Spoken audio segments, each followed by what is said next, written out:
Boa tarde, bem-vindos a mais uma conversa à volta do direito comercial. Hoje começo por vos oferecer uma definição que roubei ao professor Pedro Paes Vasconcelos. Quando questionado sobre como definir direito comercial, ensina o ilustre professor que o direito comercial tem por fundamento a atividade económica privada, produtiva, especulativa, de intermediação e de prestação de serviços. Depois, o ilustre professor continua excluindo de toda a atividade económica privada a agricultura não empresarial, atividade artística, literária, artesanal e as profissões liberais. Com data vénia ao ilustríssimo professor, pessoalmente, por carências minhas, com toda a certeza, tenho dificuldades em oferecer uma definição material ou substancial de direito comercial. Sigo aqui, quiçá cobardemente, aquela que é a posição maioritária da doutrina que foge a elencar ou a procurar uma definição material de direito comercial, resguardando-nos no formalismo. No caso concreto, apesar de eu ser tudo menos uma pessoa formalista, compreendo a lógica. Isto porquê?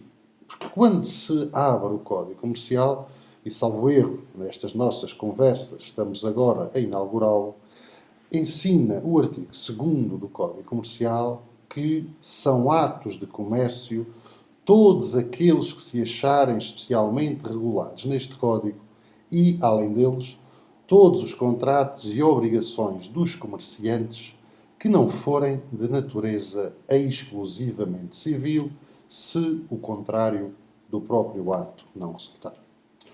O artigo 2 é uma das mais importantes normas do ainda vigente Código Comercial de 1888 e oferece-nos uma importantíssima distinção entre atos de comércio objetivos e atos de comércio subjetivos. Uma das distinções, ou uma das classificações de atos de comércio. Há outros, não fossem os juristas praticamente obcecados com dicotomias, desvalorizando outras neste contexto, os atos formalmente ou substancialmente comerciais, unilaterais ou bilateralmente comerciais, entre outras, porque nos parecem menos pertinentes, vamos agarrar-nos e vamos dissecar esta distinção de atos de comércio. Começando por falar em atos de comércio objetivos. E o que são atos de comércio objetivos? São todos aqueles que estão previstos no Código Comercial. E, posto isto, a nossa tarefa é percorrer o Código Comercial procurando encontrar aqueles que são os atos que estão lá, Código Comercial, especialmente previstos. Em sala de aula, no meu ensino, tenho por hábito usar aquilo que eu chamo a parábola da lista de vinhos. Ou seja, como é que eu sei se determinado vinho está disponível em determinado restaurante? Consulto a lista de vinhos e, se o vinho lá estiver, significa que existe naquele restaurante. É isto que se faz no direito comercial. Passo a redundância, passo a má parábola, se me permitirem. O que nós vamos fazer é vasculhar o nosso Código Comercial e perceber que atos é que lá estão previstos. E iremos encontrar dezenas deles, as sociedades comerciais, sociedades cooperativas, conta em participação, empresas comerciais, mandato, letra de livrança cheques, conta corrente, operações de bolsa, de banco, seguros, transporte, entre outros.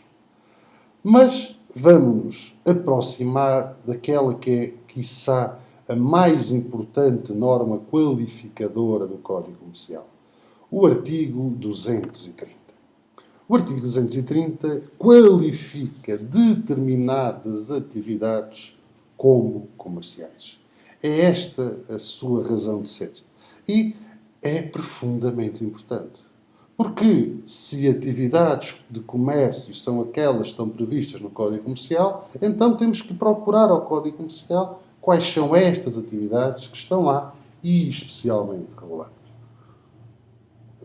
Começando a análise ao artigo 230, no seu número 1, diz-nos que serão atividades comerciais transformar, por meio de máquinas ou manufaturas, matérias-primas, empregando para isso ou só operários ou operários e máquinas. E a pergunta que eu vos faço, num esforço de atualização do Código Comercial, é perceber como é que hoje, em linguagem do século XXI, dos primeiros anos do século XXI, nós qualificaríamos esta atividade de transformar matérias-primas em produtos finais. E a resposta será a indústria transformadora. Ou seja, aquilo que para os economistas é indústria, para nós juristas é parte componente da atividade comercial. Dito de outra forma, procurando novas roupagens, dir-se-á que para o direito comercial, para o jurista, indústria é comércio. Toda a indústria ou toda a transformação, não. O parágrafo primeiro é aquele que aparece a seguir ao número 7 do artigo, depois vai excluir. E vai excluir o quê? Vai excluir a atividade transformadora quando acessória à atividade agrícola e a atividade transformadora alicerçada na arte individual de quem pratica determinados fatos. E esta é uma primeira premissa que eu lanço no ar para a discussão. Que atividades são estas que, sendo de transformação de matérias-primas em produtos finais, não iremos qualificar como comerciais, atendendo ao disposto no parágrafo 1º. Voltando agora ao artigo, ao seu corpo do artigo, ao seu número 2, fala-nos em fornecer em épocas diferentes géneros. O que se deve entender por géneros? Que contrato de fornecimento é este que está previsto no Código Comercial?